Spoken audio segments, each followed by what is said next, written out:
the Lord. Amen. Yan. Inanyayan na po yung mga kapatiran na sa bandang likod. Pwedeng mag-move forward po tayo dito sa unahan. Ayan. Amen. Yan. Praise the Lord. Ayan. Salamat sa Panginoon for another Sunday na nagsama-sama ulit tayo. Salamat sa isang linggo ng kanyang protection and guidance. Ayan. Kids, ayan, maupo na po tayo mga kids.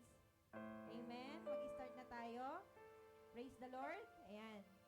Gusto ko po i-share sa inyo yung isang verse mula po sa Book of Psalms, verse 100, chapter 100, verse 4 to 5. Yan. Sabi dito, enter his gate with thanksgiving, his court with praise. Give thanks to him and praise his name. For the Lord is good and his love endures forever. Amen? Amen. Ayan. Meron tayong bisita, no? Yan. Pag second Sunday nila. Si Brother Pahad. Yan. Amen. Tsaka si Sister Rhea. Amen. Yan. Kaya, very welcome kayo dito tayo. Amen. Ayan. Handa na po ba ang lahat? Amen. Ate Luna. Amen. Ayan. Tayo po ay, i-welcome po natin ang bawat isa. At hanap po tayo ng isang partner. Mag-declare po tayo ng blessing. Amen.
Amen.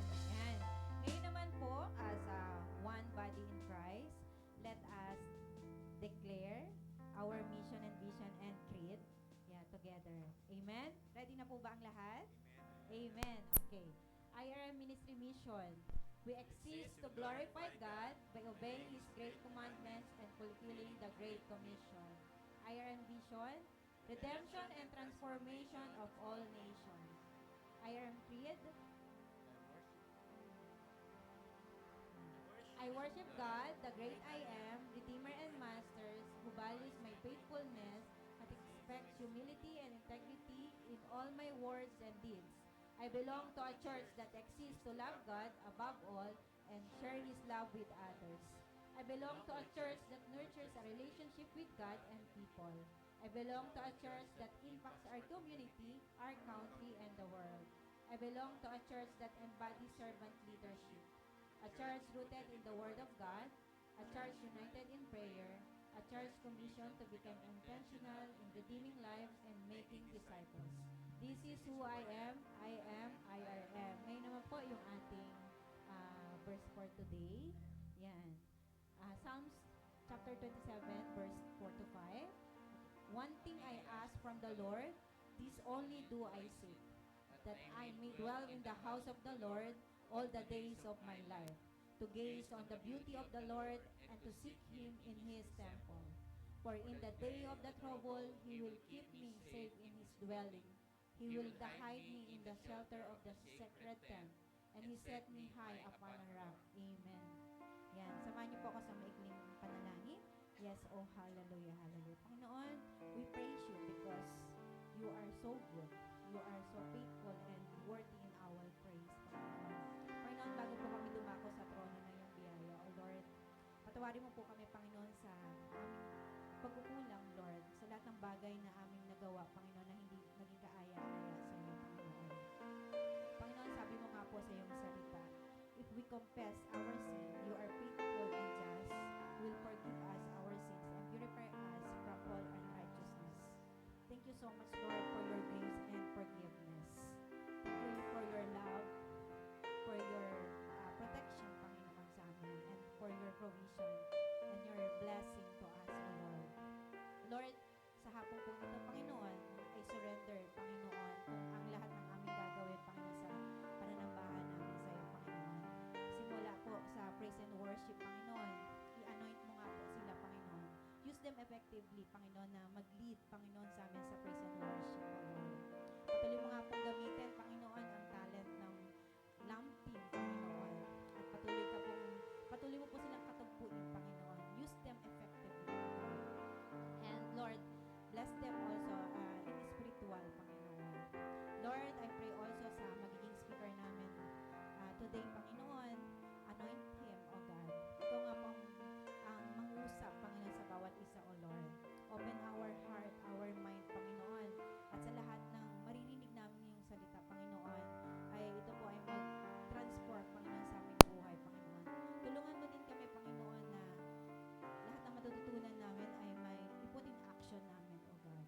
Patuloy mo nga po kaming bigyan ng kauhawan, Panginoon, to seek you more, O God. Panginoon, sa iyo kong pinagkakatiwala ang lahat, O Lord. Hindi kami lalabas ng lugar na to, Panginoon, na hindi mo pinibless, O Lord. Lord, turuan mo din kami maging focus, Panginoon, kung anong nais mo sa amin, O Lord. Sa iyo ko po pinagkakatiwala ang lahat. Ito po ang aking samadalangin sa pangalan ni Jesus. Amen and amen.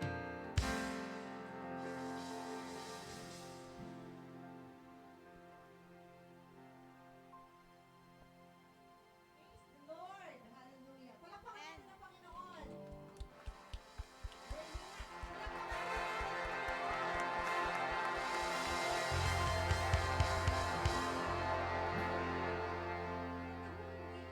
Are we blessed? Amen. Are we blessed?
i-describe kung paano ang power ng ating Panginoon.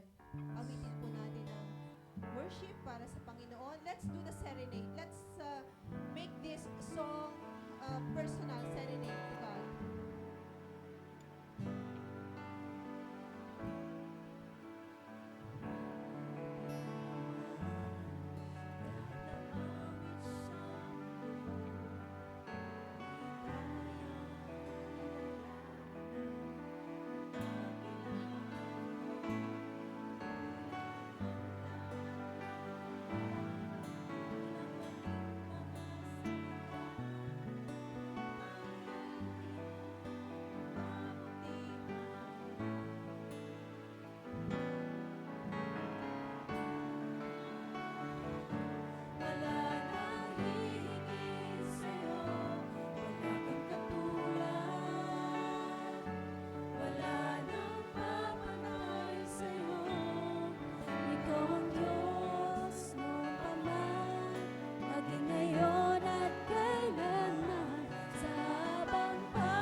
Napakasarap talaga magpuri at umawit sa Panginoon. Amen? Na-bless po ba ang lahat? Amen. Ngayon naman po ay dadako tayo sa pakikinig ng salita ng Panginoon. Kaya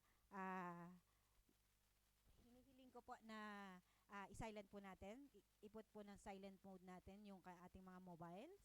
Yan. Wag po natin anuhin din. Pansinin yung mga bata, hayaan lang po natin sila. Sabi nga ni Pastor, mas kung matatanda ang nagtatakbuhan sa unahan, yun ang problema. Yan, wala pong yan mga bata. Ayan po. Tatawagin ko na po ang ating speaker. Ang ating speaker ngayon ay yung ating pastor na napakasipag.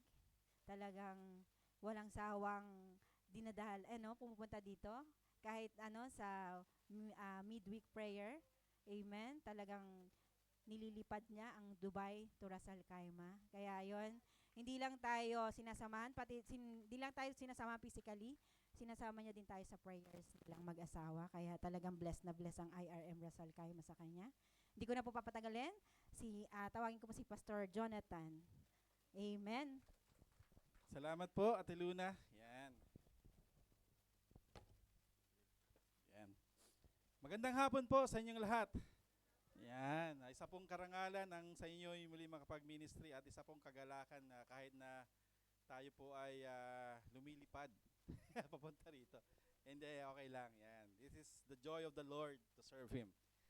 At ngayong hapon, yan. Ito na nga. Yan. So salamat muli sa inyong presensya ngayong hapon. Yan. And let me remind you, we are now on our last topic of the month. The last statement of Jesus, saying that He is, his statement is about that He is the true vine. And the Father, or the God the Father, is the vine dresser. Yan. So ang ating pong text ngayong hapon will be found in John chapter 15, from verse 1 to 4. Yan. John chapter 15, verse 1 to 4. Yan. Tayo po ay muling tumayo at samahan niyo po akong basahin ang salita ng Panginoon na may pag-aaral sa salita ng Panginoon. Ready? Begin. I am the true vine, and my Father is the vine dresser. Every branch in me does not bear fruit, He takes away, and every branch that bears fruit, He prunes, that it may bear more fruit. You are already clean because of the word which I have spoken to you. Abide in me, and I in you, as the branch cannot bear fruit of itself unless it abides in the vine. Neither can you unless you abide in me. Let's bow our heads in prayer. Lord, we thank you for these wonderful passages of the Scripture. And indeed, Lord, you are the vine, and we are your branches. And as we study your word this afternoon, Panginoon, may you correct us, may you prune us, may you enlighten us, may you give us wisdom to understand your word. And most especially, Lord, I pray that our hearts will be ready to receive your word with joy and gladness, Panginoon. And not only that, though, Lord, those words of yours that will implanted in our hearts, Panginoon, it will grow, it will bear fruits. It will be a blessing to us and to the people around us. We thank you, Father, for this wonderful opportunity. I pray for wisdom. I pray for your knowledge, Lord. And I pray, O God, that your words will be truly manifest in our lives, Panginoon. And not me ang maitaas, Panginoon, but you, Lord. Be a speaker. Use me for your glory, Lord. This is all I pray in Jesus' name. Amen and amen. You may be seated, brothers and sisters. Salamat po.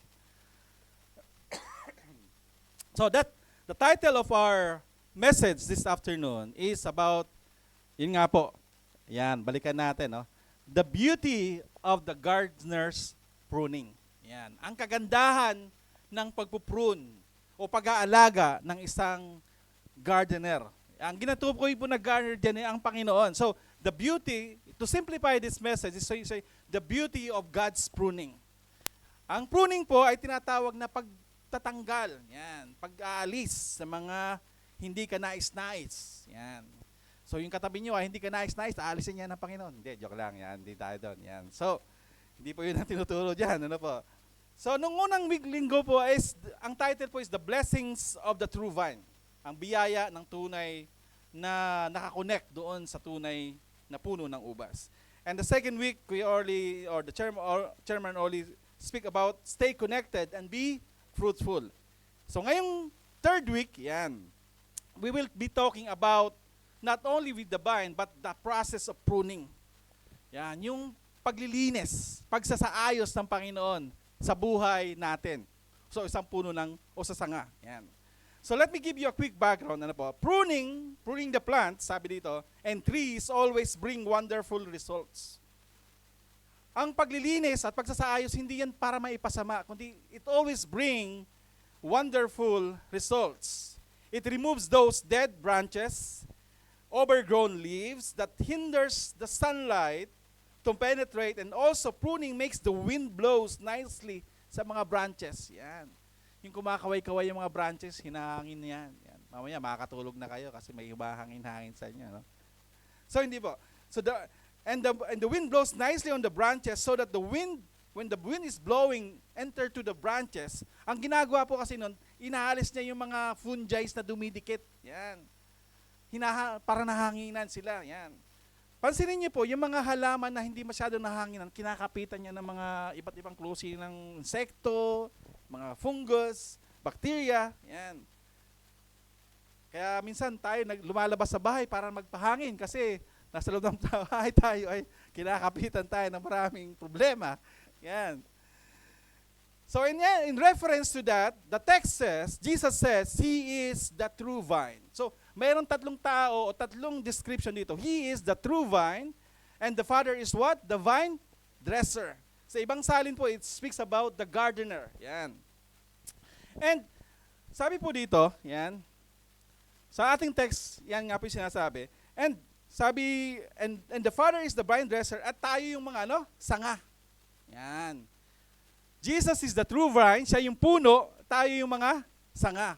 So let's make it clear, hindi ikaw ang puno. Yan. Baka puno ka ng pangamba, puno ka ng mga problema, pero hindi po yun ang tinutukoy dyan. Ano po? Sabi dito, yan, maybe share ako isang illustration dito. Yan, this is our life, a picture of your life. So Jesus is the true vine, and we are the branches.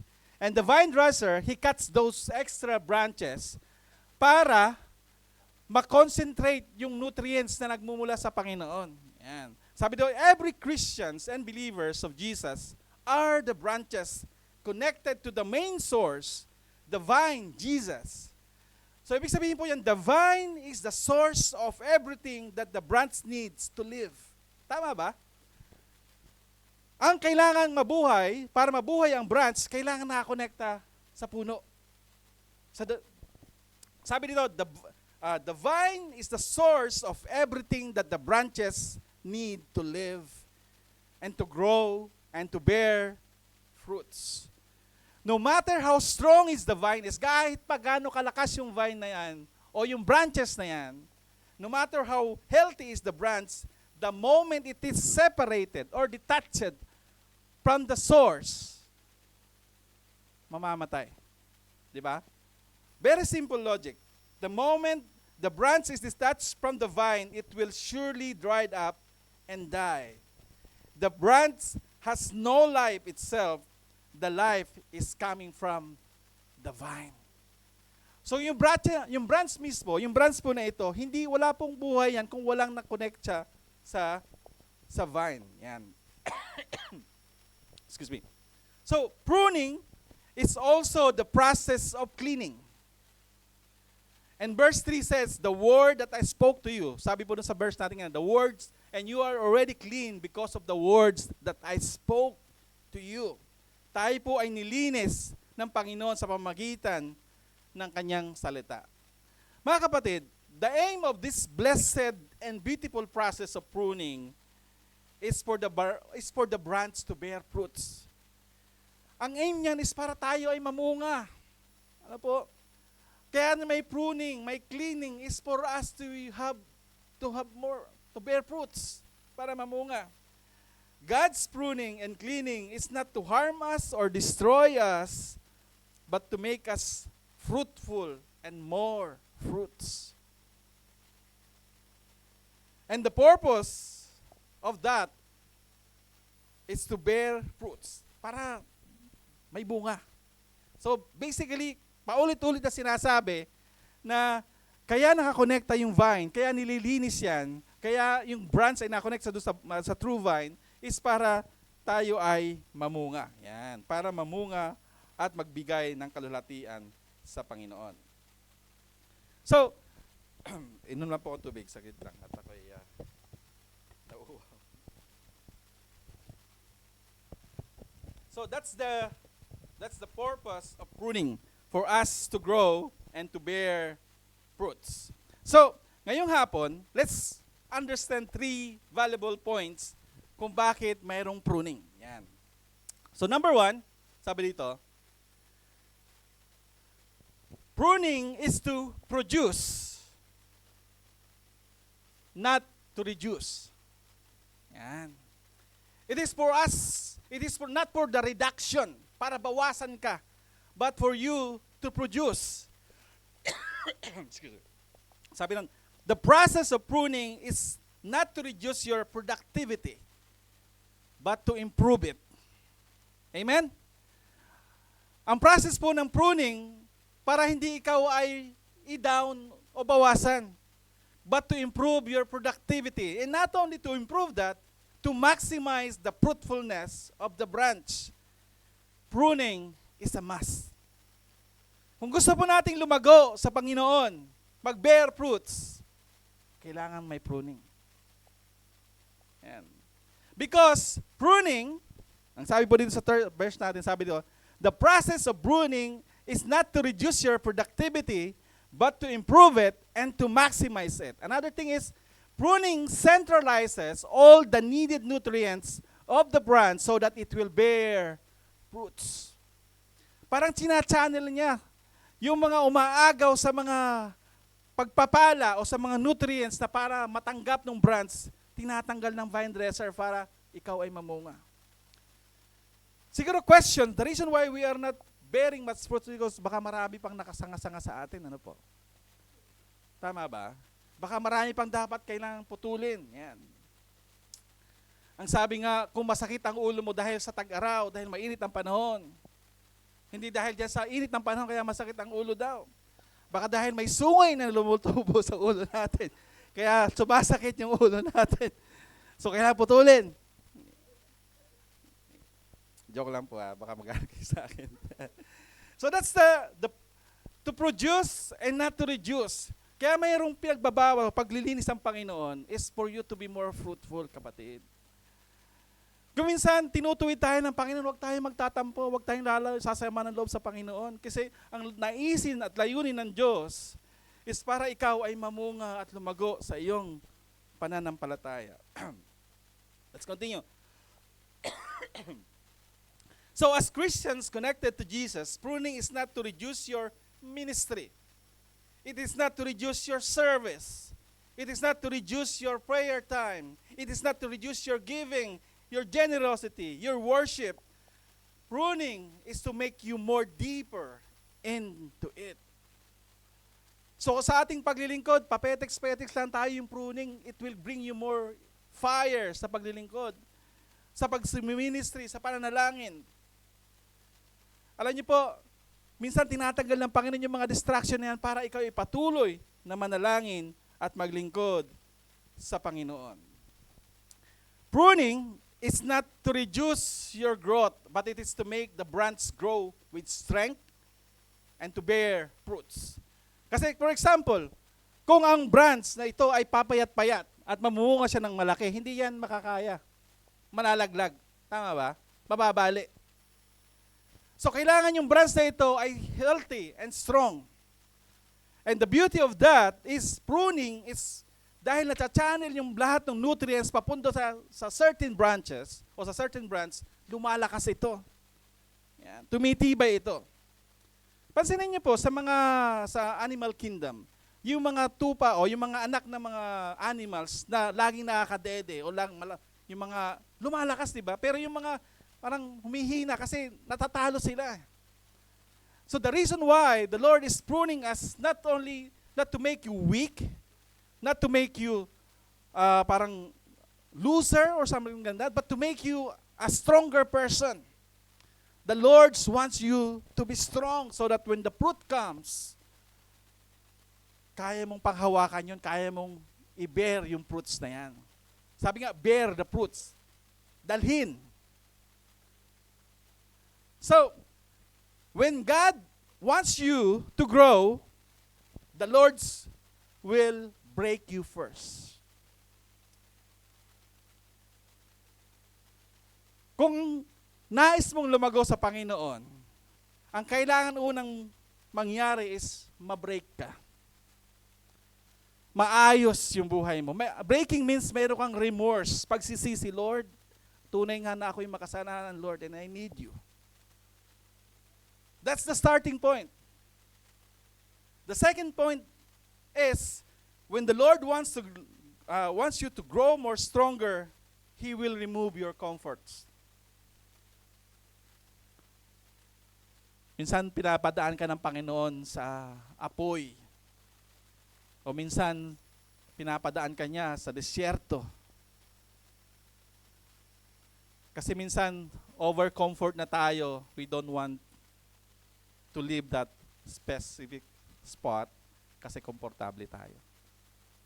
We don't want to sacrifice. We don't want to serve. Another thing, when the Lord wants you to grow, He will test your faith. Sige nga. Sabi ng Panginoon, okay, I want you to grow. I want you to be more stronger. Pero that process is not easy. It's not gonna happen in an instant. Sometimes, it's gonna give you a left hook or right hook. Ano po? He will test your faith. Are you really my child? Or because dahil maganda lang yung mga bagay na nangyari. That's what happened to Job. Sabi ni Satan sa Panginoon, kaya ganyan yan si Job eh. Kasi you're only giving him good things. Subukan mong ganito. And Job was tested and he passed. Another thing, when the Lord wants you to grow, He closes certain doors. Kasi baka yung pinto na yan, minsan hindi yan plano ng Panginoon. Hindi yan sa iyong ikabubuti. Hindi, okay lang Lord. Papasok pa rin ako. Pagpasok niya doon, lumabas din kagad. Kasi hindi maganda. Ano ba? Another thing, when the Lord wants you to grow, He calls you to trust Him. Pagtiwalaan yung kanyang kapangyarihan. It's easier to said than done, I would say. Yes, I will trust you, Lord. We sing those words. We sing that songs, trusting the Lord. But do you really trust the Lord? Do you really trust His power? And the beauty of that, when the Lord wants you to grow, not because He is trying to destroy you, but He is preparing you for His glory. So Jesus is the true vine, and the Father is the vine dresser, molding us into the likeness of His Son. Sabi po sa verse na ito. Yan. Romans 8:29. It says, being conformed unto the image of His dear Son, that He might be the firstborn among many brethren. I would like you to take note the word being conformed. Conformed means you are being molded. You are being formed into what? Into the likeness of His Son, of Jesus Christ. Para tayo maging kamukha ng Panginoon. Kaya ka hinuhubog ng Panginoon upang maging kagaya ka ng Panginoon. Hindi maging kagaya ng mga artista. Kundi maging kagaya ng Panginoon. That's the Lord's aim. He wants you to be conformed. It means to be formed into the likeness of His Son. Yan. Tingnan niyo yung katabi niyo, kamukha ba ng Panginoon to? Lord. Teka lang, Lord. Nahanap ko pa yung yung hello no? Praise the Lord kung mayroong changes. Amen. Nag-iisip po ako, kasi dito sa topic natin na point naman, to produce and not to reduce. So, it means production. So, nag-check ako sa aking mga sources. Naks. So, ganito po yung sinasabi. Para po ang isang puno ng ubas ay mag-propagate o mag-produce, ganito po yung ginagawa. Ano po? Yan. Pakita ko sa inyo. Yan. Ang ginagawa, the vine dresser or the gatherer, he chooses the healthy branch. Ang ginagawa niyan, sinusoak niya sa water at pag lumabas na yung mga ugat niya, tinatanim at namumunga. So the point is this, mga kapatid, to make a seedling or to propagate the branch or the grapes, para ikaw ay mamunga o magkaproduce ng panibagong healthy branch, kailangan ikaw muna ay healthy. No? Sabi, you must, to make a seedling of another vine, you must cut a healthy branch, soak it in water, and then when the roots comes out, itinatanim. Ang point ko po is this, the vine dresser or the Lord is choosing the most healthy branch out of it para itanim. So paano tayo makakapag-share o paano tayo makakapag-produce ng another Christian kung tayo mismo ay alagain pa? Kung tayo mismo, baka hindi pala natin malang mag-pray. Kung tayo mismo, pag ginulat ka, puto kutsinta ang lumalabas. Ano po? Paano mangyayari yun? Hindi pwede. Kailangan bago makapag-produce ng another healthy tree or another grapevine, kailangan ikaw ay busugin, alagain para makapag-produce pa ng marami. Kasi kung may isang puno ng ubas, mabumunga yan ng mga ubas. Ay kung maraming ubas, puno ng ubas, di maraming bunga. That's my point. So for us to produce ng panibagong branch or panibagong healthy branch to become the vine is para po tayo ay lumago at makapag-produce ng maraming fruits. So the point is this, mga kapatid, that healthy branch can become the main vine and to produce fruits and another healthy and strong branch. Therefore, to have more fruits is to plant another branch to become the vine, grow up another and healthy and grow up another healthy branch and bear much fruit. So yun po yung aking point dito sa picture na ito. So not only a single vine will be produced, but through these branches, through these healthy branches, tinatanim para makapag-produce ng maraming bunga. Pero yung mga branches na walang bunga, na walang fruits, ang ginagawa po doon sa verse na, ang ginagawa po doon as per doon na verse, pinuputol, pinapatuyo at pinanggagatong. Ayan. So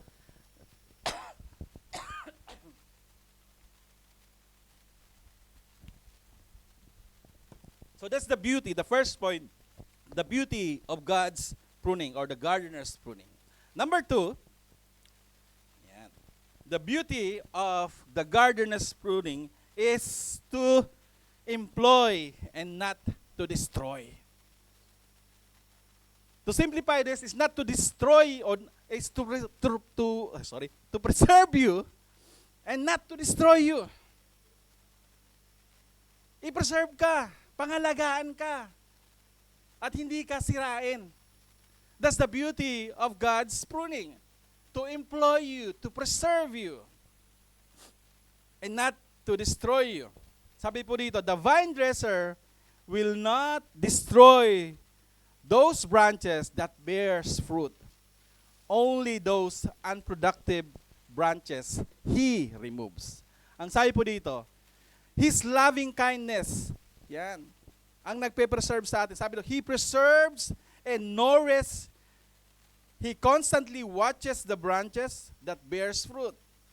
He will make sure that the branch will get the, sabi po dito kasi sa pag-aaral ng mga botanists, sabi no, kailangan po ng 60 to 80% ng isang vine para maging healthy ng sunlight.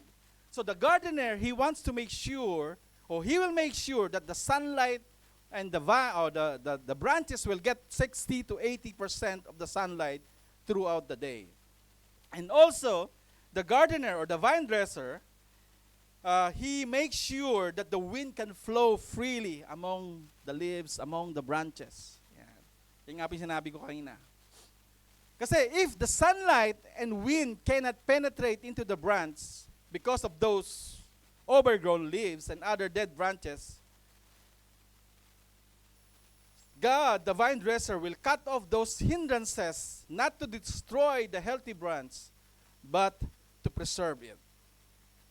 Because God's abundant mercy and grace preserve us. So sabi po dito sa Psalms 121, verse 7 to 8, your loving kindness preserves me. Yan. So the Lord's pruning is not to destroy us, but to preserve us. It is not for our destruction, but for our preservation. Ang sabi po sa Jude chapter 1, verse 24 to 25, and says here, to keep us from stumbling. And the second one is to present us blameless and with great joy. So yun po ang layunin, no, ng Panginoon. The vine dresser or the gardener, sabi doon, not to destroy us, but to employ us. Not to destroy us, but to preserve us. Sabi po dito, preservation brings lasting connection to the source, which is Jesus. So, unfruitful branches means, yan, ano ba yung ibig sabihin nung the praise every branch that bears no fruit, He takes away. Ano ba yung sinasabi dyan na the unfruitful or branches that doesn't bear fruits? It means two things, mga kapatid. Take note on this. This is very important. So, if the branch is not producing or unfruitful, ganito po yung sinasabi ng salita ng Panginoon. Ang ibig sabihin po niyan ay una is removal and judgment. Inaalis. Ayun po yung sinabi sa verse, di ba? If the branch is not, those who are not producing or who doesn't bear fruit, the gardener cuts them out and takes them away. So sino ba yung mga, sabi dito, unfruitful branches? Ang sinasabi po dyan ng Panginoon, o ng salita pang, those who claim to follow Jesus, but there is no positive change. Yung sinasabi natin, kilala ko ang Panginoon. I went to this church, I went to that church, I go this, I do that. Pero ang buhay, walang pagbabago. Walang positive change. Nagbago nga, naging lalo pang masama. Alam niyo po yun? Hindi positive, negative. Worse. So this is what the Lord is saying. If you really follow the Lord, if you are connected to the vine branch, there should be a positive change para ikaw ay mag-produce ng bunga. Another thing that we could learn, sabi doon, the praise, sabi diyan, ito pa yung ang ganda nung sinasabi dito, sabi, to lifting up and cleansing. Sabi dito, Lamentations chapter 3 verse 22 to 23, because of the Lord's great love, we are not consumed, for His compassions never fail. They are new every morning. Great is your faithfulness. Praise the Lord. Kasi kung ang Diyos natin talagang tayo huhusgahan ngayon na, patay tayo. Kasi hindi tayo karapat-dapat sa Panginoon. We don't deserve. But through His loving kindness, ang ginagawa po niyan, let me explain to you this one. Lifting up and cleansing yung branch, God exercises mercy and love so that the unproductive branch, He will lift it up and isusupport niya yan, i-reposition yan so that it can get sunlight so that that branch will bear fruits. Grabe ang pag-ibig ng Panginoon, ano? Binibigyan tayo ng mga chance and pagkakataon para pa mabago. Ibig sabihin, kaya ka po nandito ngayon, the Lord is giving you a chance to change for His glory. The Lord is giving you the opportunity to bear fruits for His glory. Question, is this the real reason kung bakit tayo nagsisimba? Kung bakit tayo nagwo-worship? For what? Dahil ba na-miss nyo ako? Hindi. Kundi para po tayo mamunga. Makapagbigay kalulatian sa Panginoon. Alam niyo ba, looking at God's mercy, looking at His divine providence, looking at His abounding love, unmerited favor, grace. Kung titingnan natin yan, Lord, tunay nga na mabuti kayo. You can say, Lord, yes, you're still giving me a chance to change and to know you more. So that's number 2. God's pruning, the beauty of God's pruning or the gardener's pruning is not to destroy us, but to employ us, to preserve us. Next, sabi po dito. Number 3, the beauty of God's pruning is to prepare, not to impair. Yan.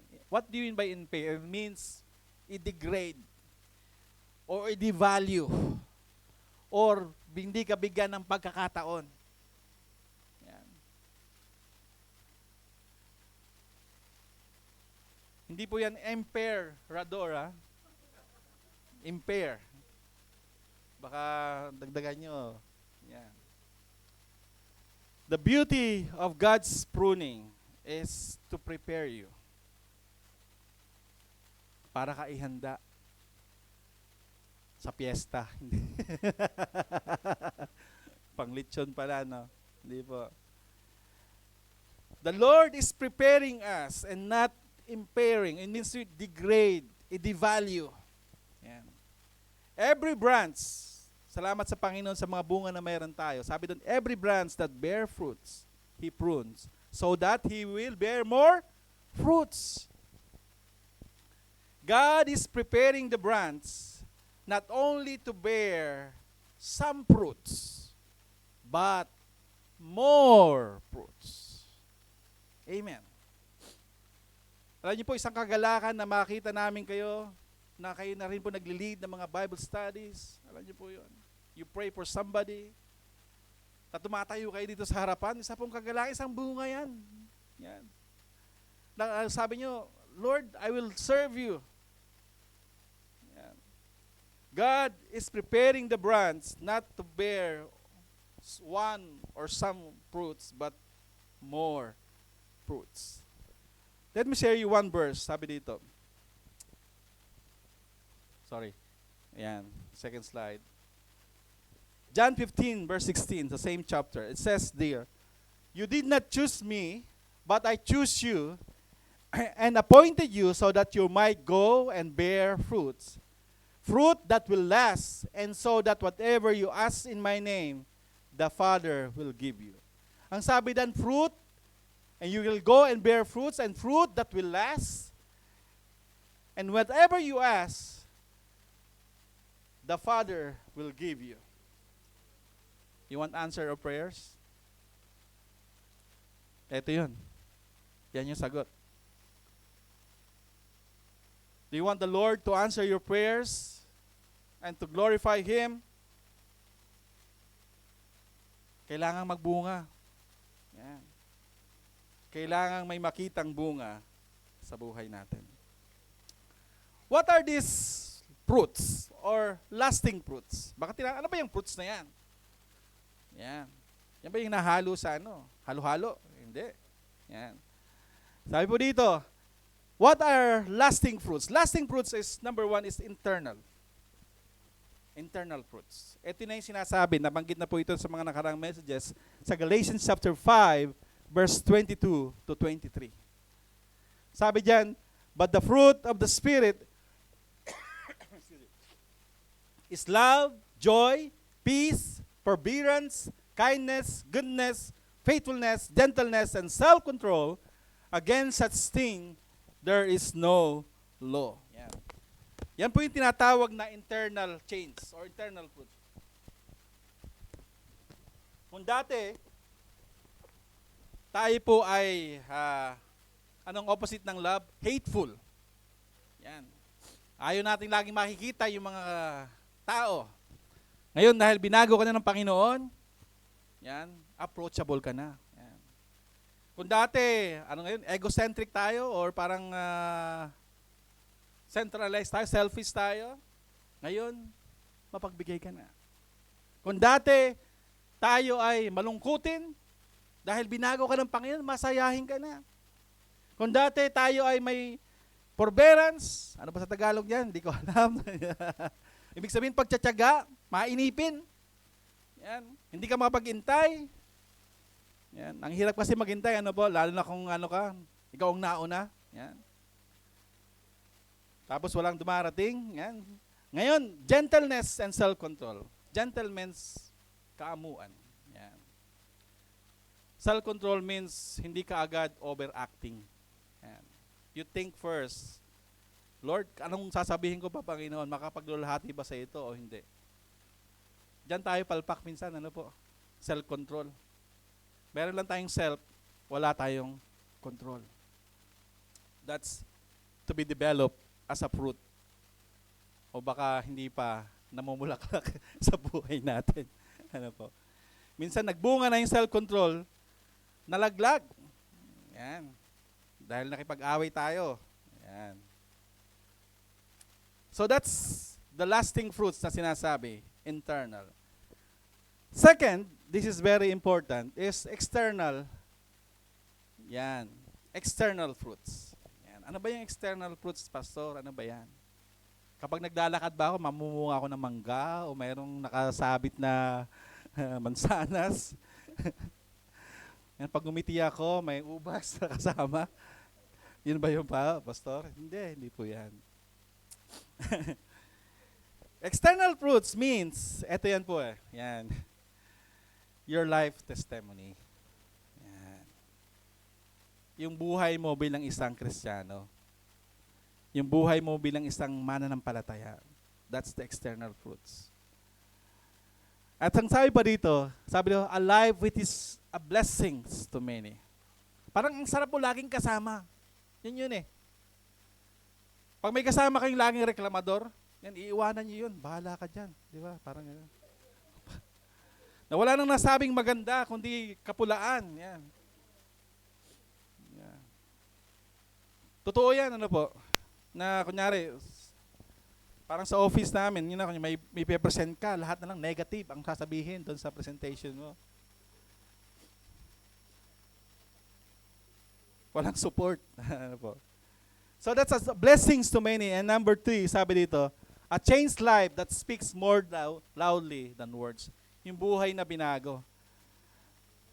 Alam niyo po nung kami po ay umaten sa youth camp, maraming kabataan umaten sa youth camp, ano po. Di pagkatapos ng youth camp, balik na kami sa mga ano namin, sa mga bahay namin. Tapos yung mga tao, nakikita nila yung pagbabago sa buhay mo after that youth camp. Ayan.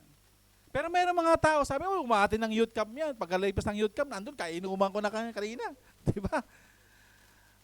Pagkatapos ng simba, nandito na kami sa sabungan. Ano po? So there is no fruit, external fruits. Anong nangyari sa kanya? Ibig sabihin, yun yung mga dead branches na talagang they just know the Lord. Kundi walang positive changes sa buhay nila. Ang sabi po dito, both internal and external fruits is possible only if the branch is connected to the source, sa Panginoon. Kasi kung hindi tayo connected sa Kanya, those wonderful blessedness fruits, hindi mangyayari. Hindi mangyayari. Na kahit ano pang gawin mo, hindi mangyayari. Sabi nga ng Panginoon, very clear, apart from me, you cannot do anything. You can do nothing. Kaya po wag natin sabihin sa sarili na ito, kaya ko to, Lord. Yan. I don't need you. That's a very, very big mistake. Apart from Jesus, if we are not connected to the source of everything that we have, even the life itself, we are nothing.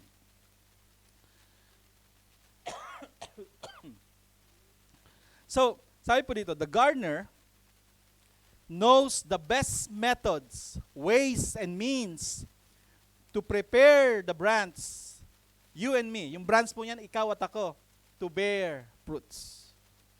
Ang gardener po, or the vine dresser, the Lord itself, He knows the best method, the best means and ways to prepare you and me Yan. Minsan, on the process of pruning, when He cuts something out, this is painful. Masakit. But there is a process of healing. Hinihil ka ng Panginoon on that so that ikaw ay mamunga at mamulaklak. The gardener knows the best method, ways, and means to prepare the branch, which is you and me, to bear much fruits. His gentle, loving, and powerful hands carefully prune us. Alam niyo po, kapag ikaw yung nagtatabas ng damo, wala kang pakialam kahit ano. Tabas lang, di ba? Sino naman nakapagtabas ng damo dito? Sa mga probinsya. Di ba? Pag nagtabas ka ng damo, when you cut the grasses, you don't care kung kahit saan tamaan. Tama ba? Basta maputol eh. Pero ang Panginoon, iniingatan niya. A gentle hands. Kasi ayaw niyang ma-destroy yung branch.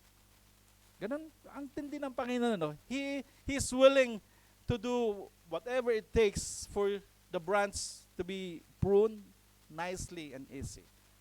But somehow, minsan nasusugat eh. But there is a process of healing also. His gentle, loving, and powerful hands carefully prune us, not to devalue the branch, not to punish the branch, but to prepare it for greater purpose and for His glory. Hindi para ikaw ay down, hindi para tayo ay down o i-neglect o ignore o wasakin. Kasi ang purpose ng Panginoon, ikaw ay lumago. Ang sinong may gusto na tayo mawasak? Ang kaaway, ang diablo. John 10:10 says, the thief comes to steal, to kill, and to destroy. The Lord comes to give life and to have it abundantly. So, bang iba yung purpose ng diablo sa purpose ng Panginoon? Ang purpose ng kaaway para ikaw sirain, wasakin, at nakawin lahat ng mga blessings out of you. Pero ang purpose ng Panginoon para ikaw ay lumago, mamuhay, mamunga, at makipagbigay glory sa Panginoon. Ephesians 2:10 says here, for we are God's handiwork, created in Christ Jesus to do good works, which is prepared in advance for us to do. Sa ibang salin, we are God's workmanship. We are God's masterpiece. Yung itsura natin ngayon, gawa ng Panginoon yan. Yung kalagayan mo ngayon, this is a wonderful masterpiece ng Panginoon. At ang Panginoon ay patuloy na hinuhubog ka. Inaayos ka. Sabi nga ni Pastor John, hindi pa tapos ang Panginoon sa iyo at sa akin. Mayroon pa siyang gagawin maganda sa buhay mo. Ephesians 2:10 says, we are God's masterpiece. We are God's handiwork. Prepared by God to do what? Good works. Mamunga. Mamuhay ng may kaayusan sa harapan ng Panginoon. In closing, recap sa atin pong message ngayong hapon. 3 things. Ano po? The beauty of the gardener's pruning or God's pruning is number 1 is, sabi diyan, to produce and not to reduce. Number 2, to employ and not to destroy means to preserve you and not to destroy us. And number 3, to prepare and not to impair. Yan po yung gustong mangyari ng Panginoon.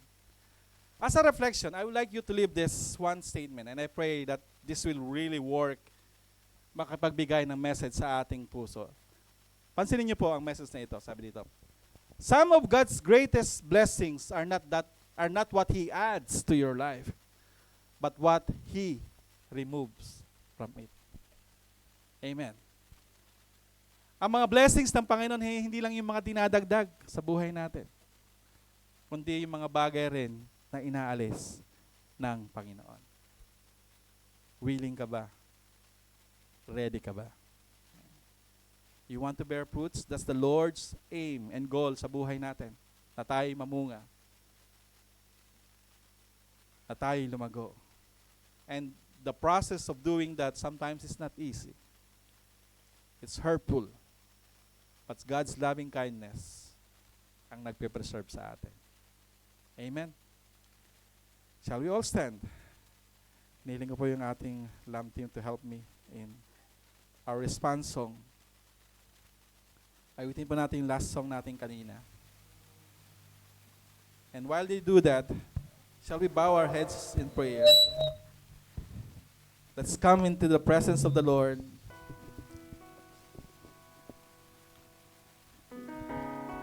Let's have a moment of prayer personally sa Panginoon. Alam niyo, mga kapatid sa Panginoon, the Lord is listening to our prayers. He is not a God who is dead, who cannot hear, who cannot see, but He is alive. He is powerful. And as we come to His presence, aminin natin sa puso natin, sa buhay natin, na kailangan natin siya.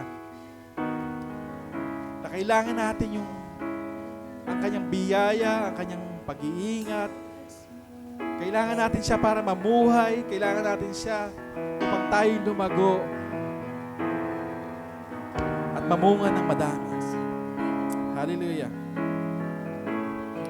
Sa lahat mo ginawa, yakap mo ako sa akin. Yes, Jesus. Ibig mo ako nang di kaya iwasan. O Diyos ng katarungan at katwiran na kahit minsan binabahiran ng kabanalang kalwalhatian. Salamat sa sukulang biyaya mo, O Diyos ng pag-ibig na mas malawak kaysa Come on, church, let's sing to the Lord. Pagkakasala, higit pa sa buhay ko. Salamat sa sukulang biyaya mo. Ulitin po natin na may panalangin sa ating puso, nagpapasalamat sa biyaya ng Panginoon. Hallelujah, Lord. We are coming to your presence, Lord, kneeling before you.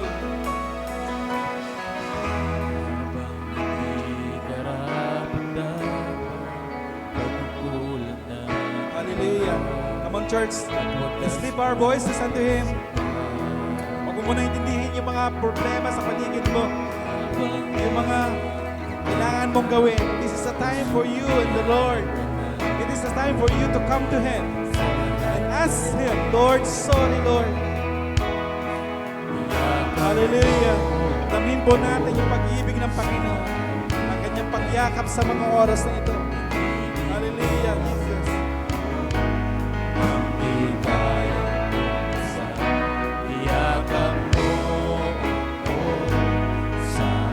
Hallelujah, Lord. Thank you for loving us. Thank you, Lord. Kayang tumpasan, O Diyos ng katarungan at paghinang na kahit minsan binabahiran ng kabanalang kalwalhatian.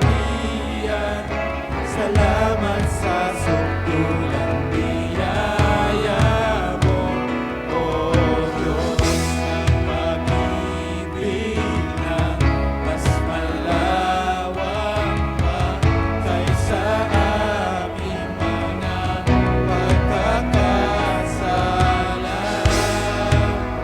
Higit pa sa buhay ko, salamat sa sukulang biyaya. Sa mga oras na ito, nais nating pasalamatan ang Panginoon. Because of His grace, because of His love, because of His loving kindness and mercy, we are not consumed. kahit ang buhay natin ay malayo sa Panginoon, na kahit marami tayong pagkukulang sa Kanya, His grace and love is always sufficient and enough for us. Kapatid, tinatawag ka ng Panginoon ngayon. Sabi niya, halika, anak, lumapit ka muli sa akin. Maranasan natin ang Kanyang pag-ibig, maranasan natin ang Kanyang paglilinis, at higit sa lahat, maranasan natin ang pagbabago sa ating mga buhay. Upang sa ganon, tayo ay matatawag na Kanyang anak at tagasunod ng Panginoon. Lord, salamat, Panginoon, na sa paglilinis niyo, sa pagpuprune niyo sa aming buhay, Lord, you don't mean us to be punished, but to preserve us. You don't want us to reduce those ministries, our lives, Panginoon, but to produce more fruits, Lord. And you are preparing us for more fruits, Lord, for more things and blessings that will happen. Thank you, Lord, for this wonderful promise. Thank you, Lord, for this message. We humble ourselves before you. We humble ourselves before you, dear Lord. We'd like to honor you, Jesus. Thank you, Jesus, for your sacrifice on the cross. Thank you, Father, for pruning us. This is all we pray. In the mighty name of Jesus. Amen and amen. Hallelujah. And salamat po. You may be seated, brothers and sisters.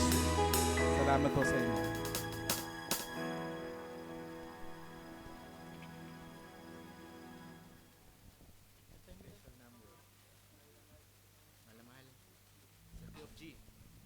Amen. Ayan, salamat Pastor sa napakagandang mensahe. Ayan. Ngayon naman po ay dumako tayo sa ating giving. Ayan. Giving time. Ayan. Yung i-share ko po sa inyo ay idadaan ko sa isang kwento. Ayan. Listen, children. Amen. Merong isang mayaman. May malawak siyang asyenda. Nasa 78 hectares. Ano, Pastor? 78, right? Nasa 78 hectares. Ngayon, napag-desisyonan nila na mangibang bansa sila. Ngayon, namumroblema sila kung kanino nila ipagkakatiwala yung 78 hectares na asyenda na maraming may kahayupan sila doon, may mga animals, may mga crops. Kaya yon. Ngayon, nag-isip yung mayaman kung kung kanino ipagkakatiwala. Ngayon, tinawag niya lahat, marami siyang trabahador. Tinawag niya yung mga trabahador. Binigyan niya ng maliit na seeds. Binigyan niya ng 2 months para mapalago nila yon. Kung sino yung may malago, ay kung sino yung may productive na siya yung pagkakatiwalaan. Yung may tapat at And then, dumating na may isang lalaki, ang isang trabahador doon, mahirap. Ginawa niya ng lahat para sumibol at mamunga or magdahon man lang yung buto na binigay sa kanya. Pero ginawa niya ng lahat. Wala man lang, kahit ugat man lang, wala. So ngayon, dumating na yung 2 months na palugit ng mayaman. Tinawag niya lahat yung mga binigyan niya ng buto at pina-line up niya. Hiyang-hiya yung mahirap. Kasi yung paso niya is wala talaga. Hindi tumubo yung buto niya. And then, sabi nung mayaman, tapos yung ibang mga, maraming dahon, may bulaklak na, yung iba nga may bunga pa. So, hiyang-hiya siya. Then, chinek lahat nung mayaman, yung mga paso nila. And then, sabi ng mayaman, meron na kaming napili. Ang napili niya, yung walang sumibol. And then, nagalit yung mga bakit? Bakit siya? Wala nga napatubo siya. And then, sinabi ng mayaman, alam nyo ba na yung binigay kong seed sa inyo is a boiled seed? So, yon. Never yun tutubo. So, yon. Sabi dito sa scripture, sabi nga, whoever can be trusted with a little can also be trusted with much. Diba? And whoever dishonest with very little will also be dishonest with much. Sabi sa Luke 16. Kaya yon, kahit sa maliit na bagay, kung mapapagkatiwalaan tayo ng Panginoon, mas lalo niyang mas lalo niyang pagkakatiwala sa atin yung malaking bagay, di ba? For example, sa ministry. kahit na, yan, do your best. Yun, alam mo ba yun? Yung na dun sa maliit, yan nga, for example, si Edre, yan, misa taga-arrange ng Celia. Yan, ano yung ministry mong yan, di ba? Hindi natin nakikita agad na Sabi nga, God is not looking at at the amount we give, but at the faithfulness of our heart. Kaya yun. Kaya pag po tayo nagbibigay, laki pa natin to ng faithfulness. And yun nga, let us remain faithful in every season, knowing that God honors those who are faithful. Yan. May the Lord bless us, mga kapatid. Amen. Tayo po yung magbigay. Meron po ba tayong special number? Ako ba? Happy birthday ang kakantahin ko.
Amen.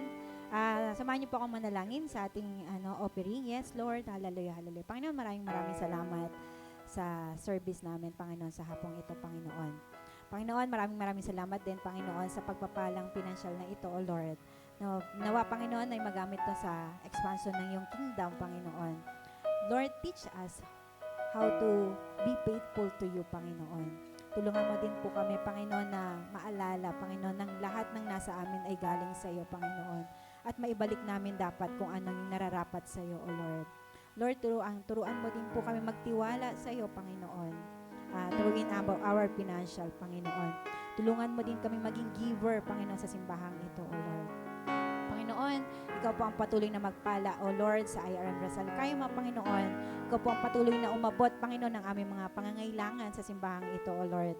Maging ilalapit ko rin po sa iyo, Panginoon, yung mga kapatid namin, Panginoon, na until now naghahanap po sila ng trabaho, Panginoon, nagpaplanong lumipat ng company, Lord. Ikaw po ang patuloy na umabot din, Panginoon, ng kanilang mga pangangailangan. And I know, Lord, you are our great provider, Panginoon. Panginoon, maraming salamat, Panginoon. Sa iyo po ang pinakamataas na papurit pasalamat sa pangalan ni Jesus. Amen and amen. Amen. Ayan, announcement po. Ayan, ngayon pong, confirm na po, wala po tayong prayer meeting this coming Wednesday, kasi birthday ni Pijaw. Birthday ba ni Pijaw? Meron siyang birthday party sa Dubai. Hindi, joke lang po. Meron po silang meeting. Yan. And then, so next week na, next Wednesday na lang, Ito na. Sunday service partakers, this coming next Sunday yan. July 26, ang bilis ng araw, no? Mag-o-August na agad. Okay. Ang presider natin, wow.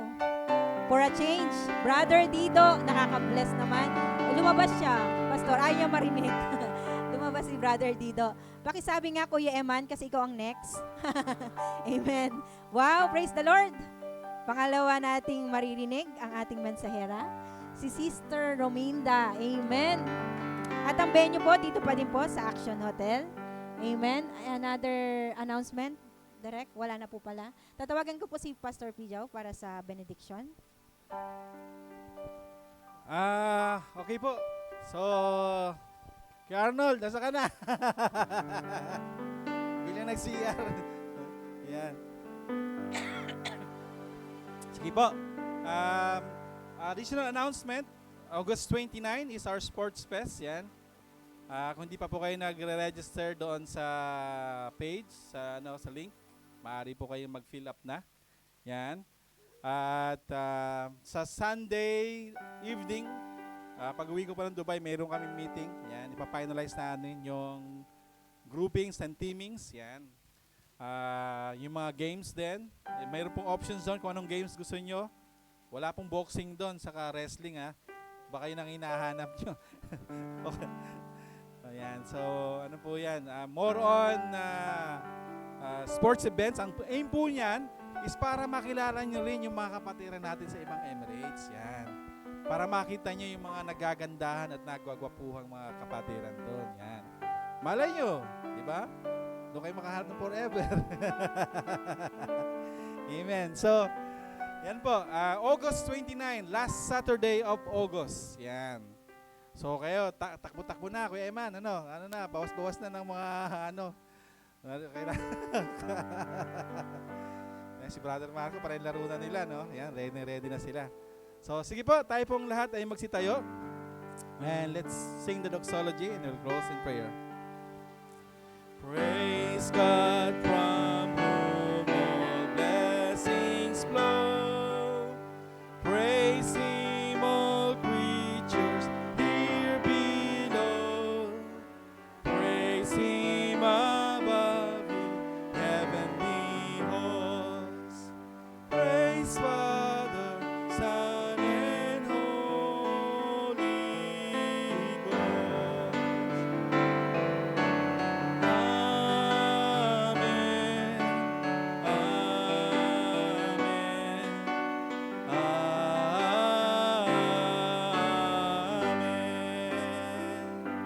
Maraming pong salamat, Panginoon, sa aming pong natapos na gawain.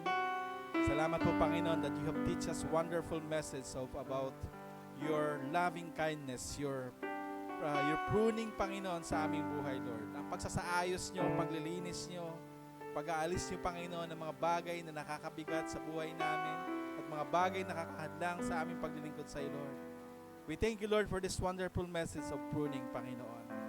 And tunay nga po, O Diyos, apart from you, Jesus, wala po kaming magagawa, Panginoon.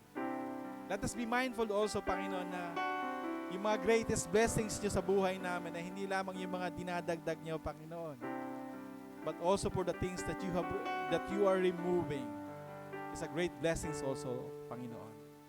Salamat, O Diyos, dahil you are faithful, you are loving, you are generous. And Panginoon, sa darating po na isang linggo, Lord, we pray for your abundant grace, mercy to be upon us. May you continue to guide and bless each and every one of us. I pray, Lord, that you will continue to protect ang aming pagpasok at pag-uwi sa aming mga workplaces. We pray for blessings, O Lord, for the works of our hands. We pray for that you would continually to guide us, give us wisdom. And we pray, O God, if some of us or our relatives are sick, Panginoon, we pray for healing in the mighty name of Jesus. We pray also, Panginoon, for provision upon our lives, Panginoon. We pray for the church, that you will raise up more workers, Panginoon. And you will bless the church financially, Lord, that you will give us more the ability and the heart to give what is best and to give what is due to you, Lord.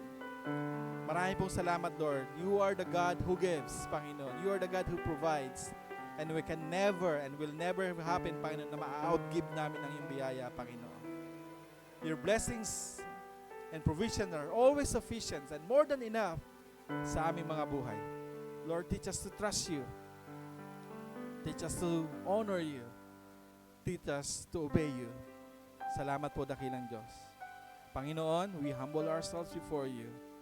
And I declare blessings upon blessings sa bawat isa, sa bawat family na nandito ngayong hapon.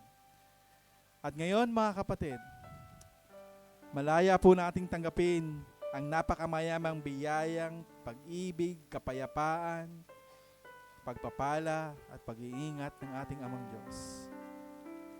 Malaya rin po nating tanggapin ang pag-ibig ng Panginoon Kristo, ang kanyang pagpapatawad, paghuhugas sa ating mga kasalanan, at pagbibigay sa atin ng buhay na walang hanggan. Tanggapin din po natin ang kaaliwan, pakikipisan at paggabay ng banal at santong Espiritu mula pa noon, ngayon at magpakailanman. Amen at amen. Yan. Maraming po salamat, mga kapatid. God bless you po sa inyo. Yan. Andito na si